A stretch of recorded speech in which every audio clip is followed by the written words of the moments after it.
Why don't I support rate cards? Hi, my name is Levi, and this is the Tip You in the App Daily Drive. In this episode, I will go over why I don't support rate cards and why I might support rate cards. I'll also talk with you a little bit about my ride of the night last night and then answer some of your questions. Questions from handling back pain to how do I rate passengers that don't tip? And that's not how it goes down. And then the range on my Tesla. Okay. Why don't I support a rate card?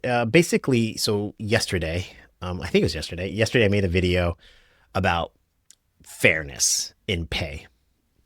And the whole point of that video was to encourage you and myself, to not get so worried about what other people make. That it's not healthy. That there are good people that make more than you, that people that make less than you, and it's unfair that Uber pays some drivers more than others. And the example was that Uber gives me more surges. I see a $2 to $3 gap in the surges compared to my friend Zeke, but he gets promotions. And I don't know why. So the point of that video is like, it's not healthy for me to get worked up about that because there's nothing I can do about that. And I think that would be my advice to you also. Okay. So that was what that video was about. And of course, it's a controversial subject, fairness, right? So people take sides and I get all that. And there was this guy, Anything and Everything podcast, made a comment. He says, "It doesn't have to be fair. Are you serious?"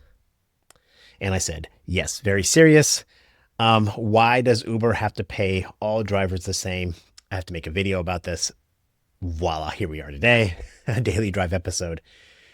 Okay, so, okay. Why doesn't Uber have to pay all drivers the same? Well, let's jump into that here. Because first and foremost, not all cars are the same. Now, we could say there are cars that qualify for different tiers, but what if cars are only on one tier? So I went out and I found a 2011 Prius for $2,000 some odd on cars.com, and it didn't look the greatest. But it qualifies for UberX. It has 200 something thousand miles. The pictures on cars.com, the car looked a little dirty. It had those grayish cloth seats that could have been brighter gray if they were cleaner, but they looked a little grungier. And so that qualifies for UberX. And then I found a 2017 Toyota Avalon limited edition with only 40 something thousand miles, black leather interior. So it has bigger seats in the back seat, more leg room, more comfortable ride, better suspension. And it was like 20 something thousand. You could buy like 6, 7, 8 of these Toyota Priuses for the price of that one Toyota Avalon. And they both only qualify for UberX here in the city of Syracuse or upstate New York. Now, should Uber pay both of these cars the same? Should the rate card for both of these cars be the same? On one hand, you could say, yes, it's UberX, so the rate card for UberX should be this, whatever this is. But clearly, the experience between the two cars is different for the passenger. So it would make sense that Uber would want to pay the Comfort or the Avalon a little bit more. 15 cents a mile, whatever the difference is. I don't know what the difference would be. That would make logical sense. All right. Now the reason why is they don't need a million tiers, because there's a million different types of cars with miles and years and whatever. They can only have like UberX, Uber Comfort, Premier, whatever, black SUV or whatever. There's only so many tiers of cars it's reasonable for Uber to go shopping with. So you can't pay all the cars the same. And it's not even that they would pay the Toyota Avalon more. What Uber's probably concerned about would be that every single Uber driver that drives UberX only drives that Toyota Prius. That would be really bad because the quality of their service would go down. Now, I'm not saying Uber pays the Toyota Avalon more than the Prius. We don't know. We don't know. And we'll get to that in a second. But it would make sense that the Avalon is paid more than the Prius, the rate card, if there was a rate card. We just don't know. Okay. So that's one reason why I'm against a rate card is because the cars are different, which leads to the logical thing that the other reason why I'm against a rate card is that the drivers are different. Some drivers are safer because we have that rating 95, 97. My friend Zeke has 100. He was perfect in safety. Some drivers have higher ratings. My friend Zeke also has perfect 5 stars. I'm a 4.99. So there's ratings also. I think some drivers are professional. They've been doing this a little bit longer. They're veterans, not veterans in the military sense, but veterans drivers. They're pros. They know how to drive. Shouldn't Uber pay drivers that are higher quality, whether it's rated by safety or the passengers or just their time, their longevity doing the business? Would it behoove Uber or Lyft or whatever, DoorDash, whatever, to pay those gig workers more? Of course it does. Of course it does. It's logical. Now there's another criteria that you and I don't know, because by the way, we don't know those standards. We also don't know this standard. Which driver makes Uber the most amount of money? I would say the drivers that don't cherry pick. I would say the drivers that don't cherry pick probably make Uber the most amount of money. And that means after the passenger pays the fare, then all the taxes and the driver wage is taken out, Uber's profitability, whatever that is. It would make sense for Uber to compensate, to want to reward drivers that make them more money. It's like sales reps. You pay sales reps more money, more commission if they make the company more money. Those are all reasons why Uber would have different surge amounts, or why Zeke would get a promotion and I would see surges that are more. Now here's the problem with it. We just don't know. We just don't know why Uber does what it does. The criteria for earning more money is not explained to us. And that's the frustrating thing. So on one hand, I would like, a rate card if there was fairness and equity in terms of transparency. Like we were all said, like if Uber came to us and said, hey, we will pay you more money if you do these things. Okay, I would jump all over that. I would want to understand what those things are. But I don't support a rate card because I think what a rate card would be is all Uber X cars or drivers that drive at Uber X get this. So a rate card with transparency on the things that I could do to improve the rate of the rate card makes sense to me. Now, it's clear that Uber Black SUV, we don't have that here, so I don't know how much it pays, but when I go on TikTok and I see those guys making thousands of dollars a week, I'm like, wow. So I assume they make a lot more. I think Uber Comfort, I make $1 or $2 more per ride. So there is a little bit of a rate card because those tiers of the services, but we just don't know. So that's what I mean by that. And let me give you one more analogy before I jump into the other segments of this podcast here. When I worked in the corporate world at the companies I worked at, now I worked in the military. I was an airman in the Air Force and a captain in the Air Force for a little while, 12 years. We had a rate card. You could go out and look at how much every person in the military makes. If you knew how long they were in the military, you knew exactly what they made to the penny, because there was a rate card published on the DoD website or whatever. But in the private sector, it's kind of like not cool, right? It's like you can get fired from companies for talking about how much money you make. And I'm going to make up a fake company here. But imagine a company full of accountants. There's 100 accountants. You're the boss, and there's 100 accountants at 100 different desks sitting out there. Those 100 accountants, nobody knows what each person makes. salary, could be an hourly wage. It doesn't really matter. Now there's fixed benefits and there's things like that that people understand, but the actual wage that each person makes, nobody knows. And the truth is this: the company wants to pay you less. When I was the boss of an organization, the less I could pay you, the more profit the company could make. That was the goal.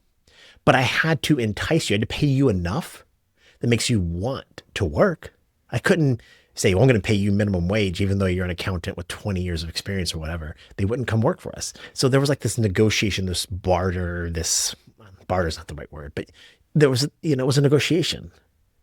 And I think that's what the algorithm is doing with us as drivers. There's 100 accountants or 100 drivers or whatever sitting out there.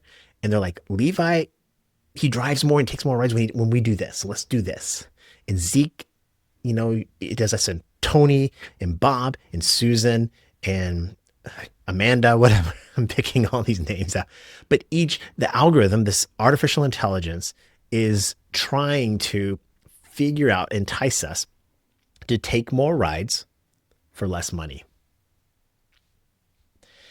And I don't know what that is. I think I do a little bit in the city that I drive in. When I'm, in Syracuse, I kind of know the locations where surges are, and I kind of know when they're going to take place. And I kind of have a rhythm to it, but I don't know. And I have no clue what it would be like in Des Moines, Iowa, or Dallas, Texas, or any other place with any other car. So that's why I'm hesitant to say, here's the exact driving style that you should do, because I don't know. And no other driver does. No other driver does. Doesn't mean their insights aren't valuable and you shouldn't listen to them, but you shouldn't take them as the gospel. This is exactly what you should do, because they don't know, because they don't drive in your city. They don't. And even if the driver drives in your city, if there's a driver in Syracuse, I don't know what advice I would give them, because I don't know when they drive or what they drive or what their expectations are or anything else like that. So the bottom line, when it comes to fairness and rate cards, I understand why Uber does what it does. Would I like a world in a world where everything was fair? Yeah, of course I would. There's a morality to it, sure. But I also understand that some people make more than others because they earn more money. They make more money. Tom Brady should get paid more than, I don't know. I'm shows you my lack of knowledge in the NFL these days. Whatever the second string quarterback is at the Dallas Cowboys, whoever that person is. And Tom Brady's out of the NFL. I get that. Okay. Patrick Mahomes. Because Patrick Mahomes he wins more games. He makes more money than the second string quarterback. Even though they're both quarterbacks. They're both quarterbacks. And I know these analogies, you're thinking, well, it's not fair. It's an Uber driver is not a quarterback or whatever. It's the same thing. A company, the Dallas Cowboys, Uber, needs employees or gig workers or contractors to generate revenue for their business, and they want to pay them as little as possible. It's a negotiation. And sometimes those negotiations means Uber drivers quit. You're not getting paid your worth. And that's fair. If Uber doesn't pay you what you're worth, what you want to make, don't do it. Don't do it. And there are quarterbacks that switch teams because they're not getting paid their worth. That's the game of life. It's unfair. And by the way, Uber, it's not like Uber's winning all the time. Uber's taking a lot of risks. They are taking risks because they're trying to manage umpteen million drivers through an algorithm. And sometimes they make mistakes. In fact, we'll talk about that here in a second. Maybe it's one of my rides. Yeah, that's it. So I hope that answers the question a little bit more. We can talk about it as long as you guys want to, because I love this. I love economics and this type of analysis. So if you like this type of content, follow this channel, because this is what I love to talk about. Okay. So there you go. Rate cards, good if there was transparency and I understood what I could do, but they have to be variable. Not every driver has to make the same. Rate cards, bad if every driver makes the same. There you go. Okay, now my ride. My ride. I'd love to talk with you about this. So last night I was in the middle of nowhere. I was in the middle of nowhere, away far away from Syracuse. Doesn't matter where though. But I was about an hour away from where I wanted to go.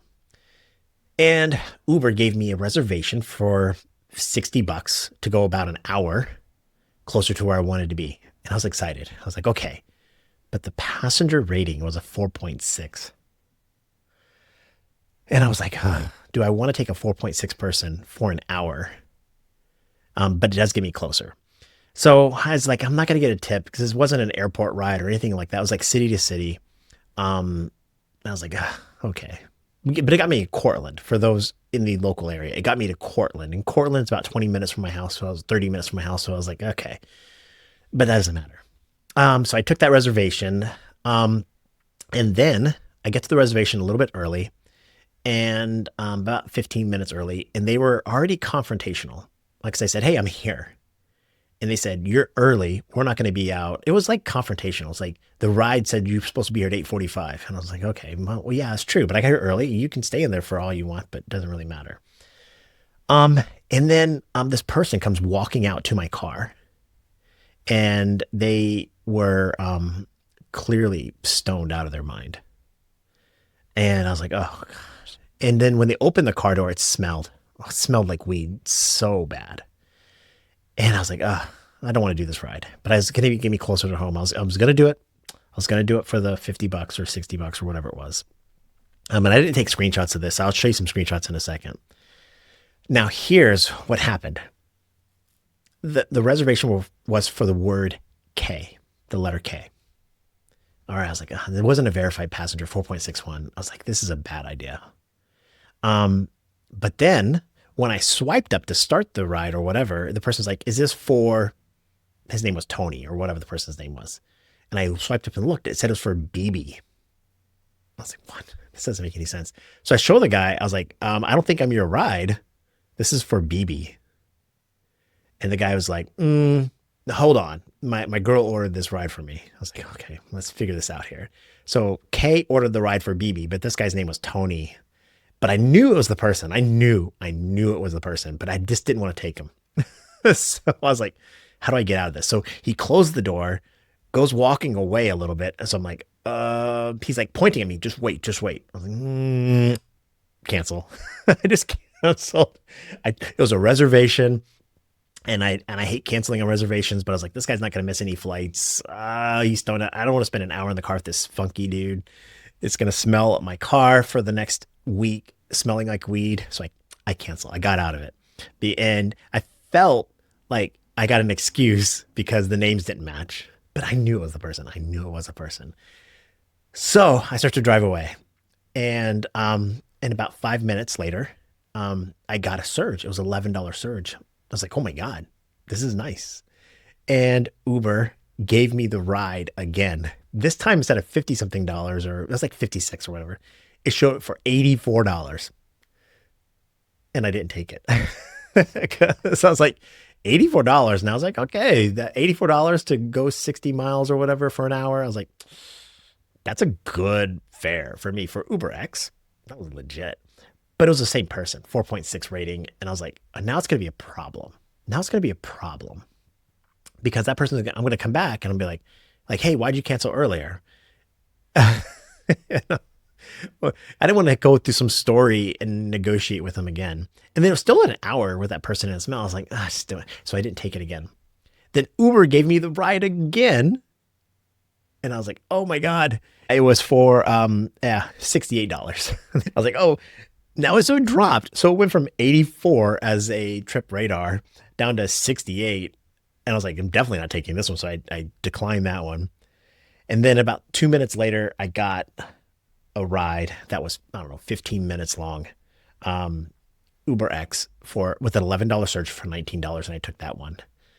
What's the moral of the story? Number one, do not take a drive or ride that you feel unsafe. Just don't do it. Number two, if you have a surge, find the shortest ride possible. Because I got a couple more surge rides after that one too. I was in this little area and for whatever reason, there were surges going on. I don't know why, but I was way the heck out in the middle of nowhere, and I was taking some surge rides. I was like, nice, this is good. And so that was good. Um, but you know, cancel rides if you don't feel it's worth your time or money or effort. Just don't. And there was a lot of like, I'm gonna say the word shenanigans on this one. Mismatched names, funky names. The dude smelled like weed. In fact, when he got out of my car, the next thing he did was took a puff on something. I don't know what it was. It could have been one of those cigars from the gas station or whatever, but still, it smelled to high heaven. It stunk. And his eyes were bloodshot and he was completely wasted. And I don't want to spend an hour with that. So just don't do it. Just don't do it. But so, yeah, if you get a great surge, take short rides. Second thing, safety, comfort, whatever. Don't deal with it. So it's a 4.6 rating. And when you see a 4.6, a 4.61, other drivers have had problems with this person. And unless it's a really short, don't take an hour long ride with a 4.6 person. All right. Now let's jump into some of your questions. Okay. So Desa Fox, I think that's how you say that, says, how can you tell us how you're handling your back pain, neck pain, if you have one driving it in an Uber? As you can tell, I'm a little bit on the fat side. I'm like a 195 right now, 195 and 5'6". I got to lose some weight. I've got to lose some weight. How do I deal with back pain and neck pains and stuff like that? I do a lot of stretching. I might be overweight, no doubt about it, but I'm really flexible and I spend a lot of time stretching. I thought about making a video, kind of like a post ride review, what I do after I get done driving. So if I do a 12-hour shift and I've been sitting the entire time, I've done like 100 steps in those 12 hours or whatever. It's like I just do 12 hours straight. Like it's a hardcore effort. I do some serious exercising when I get home. I don't just come home and get in the bed. I want to, but I'll stretch. I've got toe touches and things like that I do. I do some workouts on the ground where I get my hips and I stretch out my hips. And I got to lose some weight, but that's how I handle pain and stuff like that. I don't take a lot of medications. Every now and then I might take like a Motrin or something like that, like once a week, but I don't take a lot of medications. When I drive, I think about my posture. I have poor posture here when I make these videos.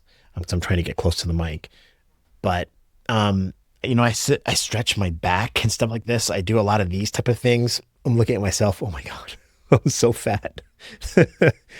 I got to lose some weight. But yeah, stretching. And when I'm actually doing Uber between rides, if it's slow enough, I get out of the car and I walk around it. I do some jumping jacks. I stretch. I do a lot of deep squats. I can squat with my butt almost all the way on the ground and my feet flat. So that's how I handle that kind of stuff. I'll make a video about that. That seems like a fun video. The Levi Tip You in the App Workout Edition. There will be a headband. Okay. Peter says, hey, I am a new driver in the Syracuse region. I remember in another video of yours, you mentioned that you rate rider lower when they don't tip. Okay. I think this is a misconception. I don't rate passengers based upon whether they tip me or not, because they can't, right? As soon as they get out of the car, I rate them based upon the experience of the ride. And smells are a big thing to me. So if you stink like weed, you're not going to get a 5-star from me. I don't care how nice you are. If you make me wait even a minute, I'm going to rate you lower. Now you can make it up. Like if you make me wait 10 minutes or whatever the waiting is, and you hand me a $20 bill, you're going to get a 5-star. Or if you make me wait and I can tell there's a reason why you made me wait that was logical and you communicate with me, then I'm probably will still rate you a 5-star. If you're rude, I'm going to rate you less or whatever. So I rate passengers based upon the experience. And it's been my firm belief, and I've backed it up with other videos and statistics, that low rated people are typically rude people. They're not very nice. And those are the kind of people that don't tip. That's really what it comes down to. Nice, kind people get high ratings because they're nice and kind, and they probably tip. Now that 4.61, the rating, the driver I was just talking, or the passenger I was just talking with you about, That person was clearly not going to tip me. 4.61, stoned out of their mind. Somebody else ordered the ride. 1 out of 100 of those would tip, logically, right? So if we know a 4.6 is not going to tip, it's reasonable that there's some sort of scale. That a 5-star person is clearly, for the most part, and if they're new to the app, whatever, but for the most part, that means they're just really nice people. They're pleasant to drive, and they are more likely to tip you. So that's what I meant by that. So I don't rate people based upon whether they tip me or not. I rate people based upon the experience, and I just deduct that rude people don't tip and nice people do. Okay, ditto, 1958. What's the realistic range for Tesla used for Uber driving? Now, different Teslas have different ranges. A new Tesla has a long range, where an older Tesla like mine has 130 something thousand miles on it now, has less range than when it was new. I think I have like an 83%, 82% battery effective range. So my car, when it was brand new, had a range of like 330 miles. Now it's like 270, 290, something like that. I don't know. I don't think about range. I understand the question that ICE people have about batteries and range. I get it. But I don't think most Tesla people think, how far is my range? Basically, what most of us think about is, do I need to put more electricity in my car? Yes or no? That's it. And how much electricity do I need to get to the place I need to go? So when I start my shifts, for the most part, I charge to 80%. Sometimes I charge to 90 or even 95% if I know I've got some long trips in there. But for the most part, I just charge to 80%, and I drive. And then when I'm ready to take a break, I typically take a break near a supercharger, and I spend 5, 10, 15, 20 minutes taking a break at the supercharger, charging my car. And then I drive. And then typically that covers the rest of my day. But if I need more electricity for whatever reason, I just go to the charger and get some more electricity. But I don't charge it to full. I don't go from 10% to 100%. I charge it from 10% to 30%, just enough to get home. So I don't think about range. And so it doesn't really matter to me. If my Tesla had a 200-mile range, I would just, okay. I would just drive until I need to get more electricity. I appreciate the brakes. It doesn't bother me to drive my Tesla from down to a 10% battery and then go, oh, I need to stop for 15 minutes or 20 minutes and take a break. And I get up to 60% at that time. I'll charge it for, let's say, 20 minutes, and I get back up to 60% or 70%. All the Tesla chargers that I use are near things that I like. Panera Bread. So the Syracuse Mall is where some Tesla chargers are. There's a Panera Bread there. Typically, if I start at 4 a.m., by 9 o'clock in the morning, my Tesla battery is down to about 10%. I go to the mall. I walk around for 30 minutes, stop off at the Panera Bread, get some coffee. My battery's up to 80%. It's like it's back up to whatever. And so I've worked 5-6 hours. I've got a 30-minute walk in, and then I get my cup of coffee from the Panera Bread. And so I don't think about it. And I think most Tesla battery people don't think about it. I think the people that might think about it a little bit would be people that don't charge at their home overnight. So they wake up and their battery's drained, as opposed to mine, where I charge at home. Maybe. It's a reasonable question. It's just not, I don't think about it that way. I don't go, oh, how much miles can I get? No, I say that with one caveat. There are times when I'm stuck far away from my house. Let's say I'm down in Binghamton. This is about an hour away. I don't want my battery to get where I can only drive. I want my battery to have like 100-mile range at that point in time. So I'll charge it, even though say I'm at 30%, 40% at that time. I might charge it a little bit, or because I'm hoping to get a ride from Binghamton back up to the Syracuse airport. It doesn't happen most of the time. Most of the time I'm going to deadhead back. But I don't want to get a ride from Binghamton to the Syracuse airport, and that person's in a rush, and I can't take them because I don't have enough electricity. Now, I have done that. If I do get a ride to the Syracuse airport and I have enough range to maybe get to the airport and then back to the charger, but I'm running a risk, I'll just tell the passengers, like, Hey, listen, I have a Tesla and it's going to take 5 minutes to give me just enough electricity to get you to the airport. So do you want to I'll take this ride, but if you want, I'll cancel if that's okay with you, whatever you want. And nobody's ever said no. Every single passenger is like, yeah, sure. If you need to charge for 5 minutes, that's cool. And I either do it on the way to pick them up or I just charge on the way. It's quicker to charge on the way because then the battery drains a little bit more. And then we stop closer to the airport. And then I charge for 5 minutes. That 5 minutes charging as my battery lower, it gets more electricity than charging the 5 minutes before I pick them up. So yeah, Tesla batteries are complicated. Um, but I guess I'm used to it, so I don't really think about it. I guess I'm very reactive to it. I should make another video about that. Um, wow. Hey, this is a long Saturday edition. I really like this type of format, though. I really like your questions. I like building a community. I like pushback on my ideas. So this is good. This is really what I'd like this daily drive to be about. So this is my best episode yet. I really like this. I could talk for another hour. I won't. I'll cut the video short. Hey, if you are a driver for 2025 and well into the future, before autonomous cars replace us, I want you to drive your way. Again, that's what this whole video about fairness and everything's about. We're all different, so don't feel compelled to have to drive the way other people tell you. Listen to their advice. Understand that there are good ways to do it, there's bad ways to do it, but no way is perfect. Only you know your way. So please be safe, healthy, happy, make as much money as you can, and enjoy the ride. My name is Levi. This is the Daily Drive. I'm cheering for you. Be well. Bye.